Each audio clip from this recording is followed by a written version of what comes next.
Bienvenue sur Info 83. L'invité que nous recevons aujourd'hui, alors je ne sais pas comment le définir, un aventurier, un navigateur, un compétiteur, un, un romancier. C'est Sébastien Destremaux. Sébastien, bonjour. Bonjour. Bienvenue sur Info 83. C'est un Merci. plaisir de vous recevoir parce que quand on discute avec vous, quand on apprend à vous connaître, vous êtes vraiment un personnage de roman. Vous vivez depuis quelque temps une aventure extraordinaire parce que vous avez été porté par le Vendée Globe. Vous avez fait le Vendée Globe fin 2016-2017 Ouais. et depuis, donc vous êtes porté par cet événement à tel point que vous remettez le couvert d'ailleurs en 2020, c'est ça ? Oui, dans un an. Ouais. Dans un an, le 8 novembre 2020 à 13h02, ça sera le départ du 9e Vendée Globe. Alors, Et j'y serai. on vous pose la question pourquoi 13h02 ? Vous allez y répondre 13h02 brièvement. parce que c'est mercantile. À 13h, les journaux télévisés ouvrent et décrochent ensuite pour aller au Sable d'Olonne et vivre le départ en direct. Alors, dans quel état vous êtes justement à moins d'un an de ce départ ? Assez serein quant à la préparation, parce qu'on a déjà l'expérience de la première fois. On avait eu beaucoup de galères la première fois, donc on a cette expérience-là. Assez serein, aussi un petit peu anxieux de repartir, parce que je sais ce que j'ai vécu, et donc le revivre, ça va être compliqué. Est-ce que vous allez le revivre de la même façon ? Non, forcément pas. On peut pas revivre une aventure comme celle-là de la même manière. Déjà, je repars avec un très lourd bagage en moins, qui est la peur.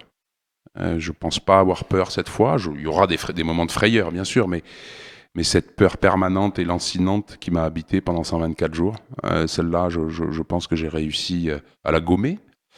Après, il y aura des longueurs, des crises de joie et des crises de larmes, mais déjà, ce poids abominable que j'ai porté pendant 124 jours, qui est la peur, celle-là, déjà, c'est déjà beau de pouvoir partir sans. La préparation est différente pour ce Vendée Globe 2020 ? Très, très, très différente, bien sûr. D'ailleurs, peut-être un peu trop différente. Si j'avais une critique à me faire, je dirais que, justement, depuis le dernier Vendée Globe, on s'est beaucoup... ça va être péjoratif de dire ça, mais sans doute un petit peu éparpillé, puisque précédemment on avait zéro expérience, donc on avait complètement focalisé notre vie autour du Vendée Globe. Aujourd'hui, 3 ans après l'arrivée du Vendée Globe, ma vie est faite de plein de choses qui sont toutes reliées au Vendée Globe, mais qui ne sont pas le départ le 8 novembre 2020.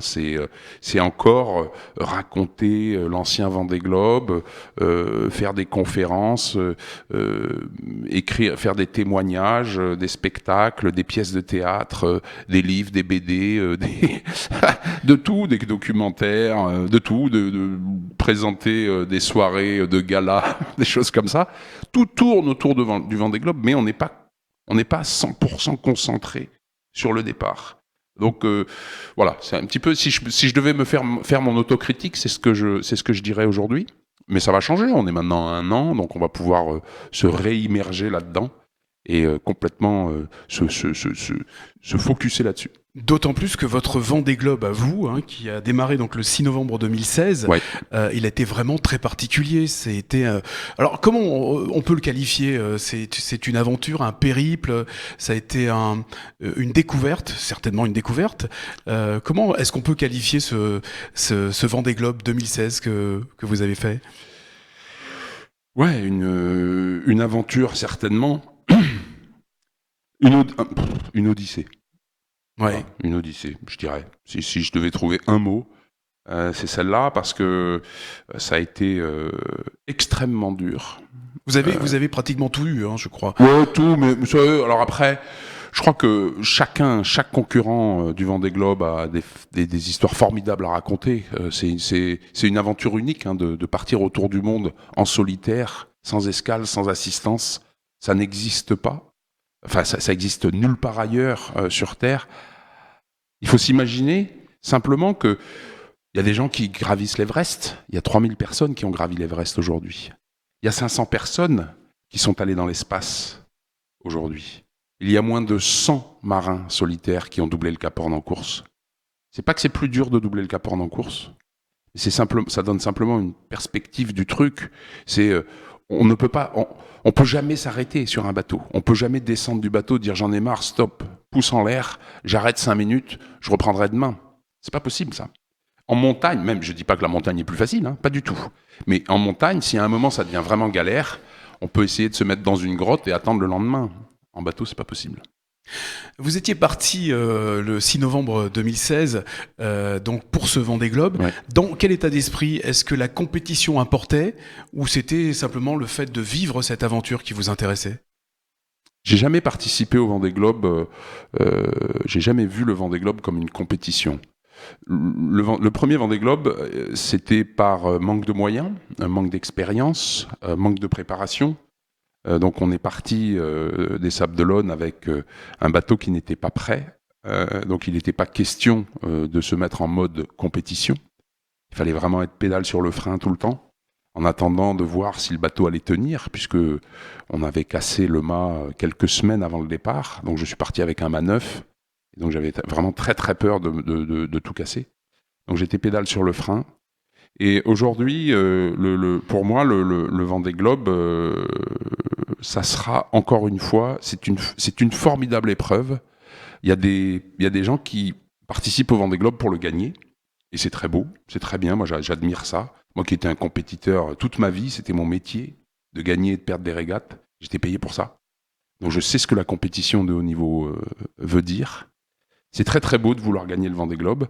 Mais après, il y a aussi l'aventure du Vendée Globe, le partage du Vendée Globe, les valeurs que porte cette épreuve et ce qu'on peut offrir au public pour lui faire vivre et lui faire...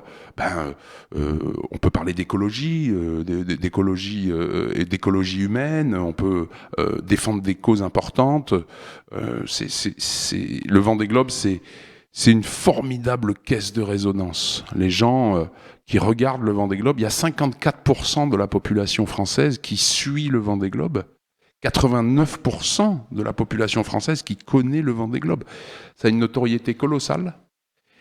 Et l'énorme avantage de cet événement, c'est que c'est sa durée. Et sa difficulté, bien sûr, mais il y a plein de choses qui sont difficiles à faire sur Terre. Mais là, c'est sa durée. Elle dure entre 2 mois et demi pour les plus rapides et 4 mois pour moi. En mettons 3-4 mois, on a largement le temps de s'imprégner. Moi, public, si je suis public, j'ai largement le temps de m'imprégner de ce que le gars qui est en mer, il est en train de me raconter.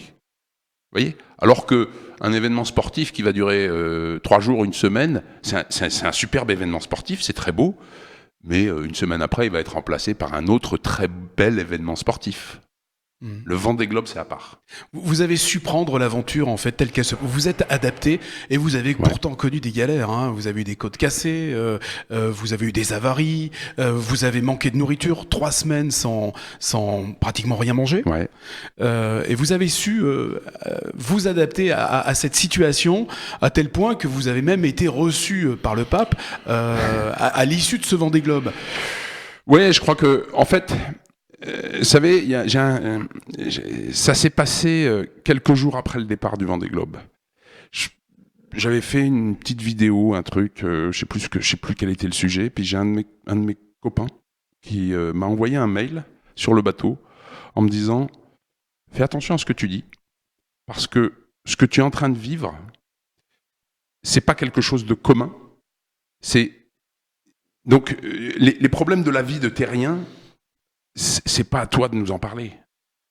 Parle-nous de ce que tu vis. » Moi, j'avais pas de bouquin, j'avais pas de film, j'avais pas de musique, j'avais pas de photos, j'avais tout viré. J'avais pas de cigarettes, j'avais pas d'alcool, j'avais rien. Je suis parti avec rien.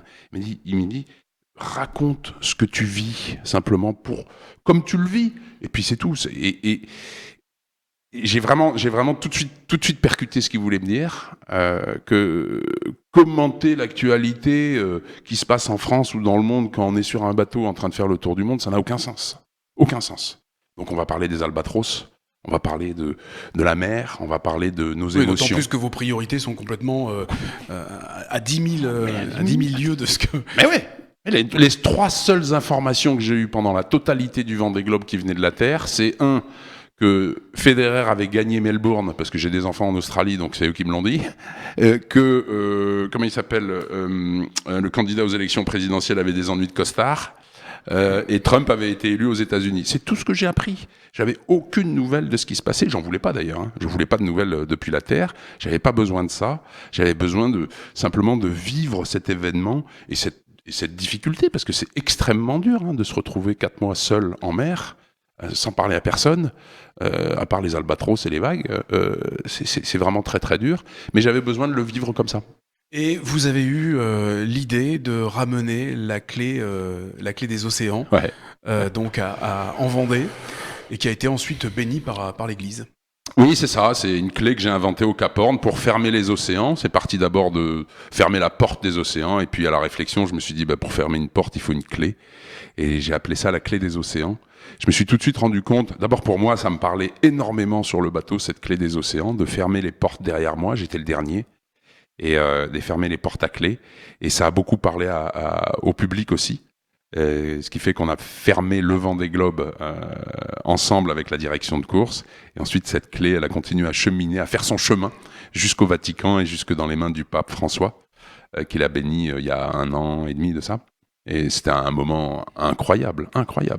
On passerait des heures avec vous, Sébastien Destremaux. D'ailleurs, je vous invite à passer de longues heures, de longs moments avec votre livre, Seul au monde, chez XO Éditions, qui est adapté aussi en bande dessinée. En bande dessinée. Et peut-être en pièce de théâtre. C'est pas peut-être, c'est en cours de réalisation. Avec un grand réalisateur, avec un grand acteur. Grand producteur, un très grand comédien.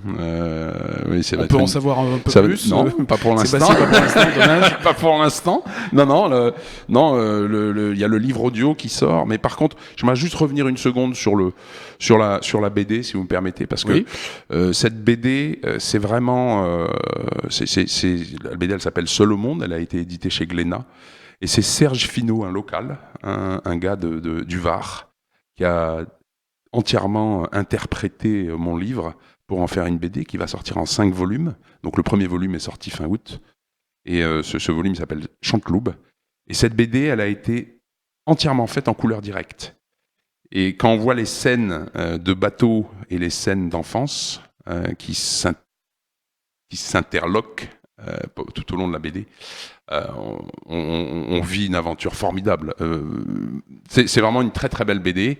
Le livre aussi, bien sûr. J'encourage à le lire si on veut en découvrir un peu plus. Mais cette BD, elle fait vraiment chaud au cœur. Et les conférences, bien sûr, que vous donnez à travers la France et à travers le monde, peut-être. À travers la France, oui, j'en fais une d'ailleurs dans 3 semaines à Dubaï. Mais on va se retrouver bientôt dans un grand théâtre toulonnais. Mais on aura l'occasion d'en reparler, mais pour cette conférence qui s'appelle Le Tour du monde en 124 jours. Voilà, on peut en parler déjà, si vous le souhaitez. Donc c'est au Théâtre Liberté. Sur une scène très importante, oui, c'est au Théâtre Liberté. On est en train de mettre ça en place avec les gens du théâtre, où on va... C'est une chance formidable. C'est vraiment fabuleux de pouvoir partager cet événement avec les Toulonnais sur la scène nationale du Liberté. C'est beau, quoi. C'est beau parce que c'est la première fois qu'il y avait un Toulonnais qui partait à la conquête de l'inutile, de faire le tour du monde en bateau. Et c'est beau maintenant de pouvoir le partager très bientôt avec les Toulonnais. On le tient, on ne le lâche pas, Sébastien Destremaux, qu'on aura le plaisir, j'espère en tout cas, d'avoir ici sur Info 83 avant le 8 novembre 2020, 13h02, donc départ du Vendée Globe 2020. Voilà, auquel vous allez participer. Merci beaucoup, Sébastien Destremaux. Merci à vous.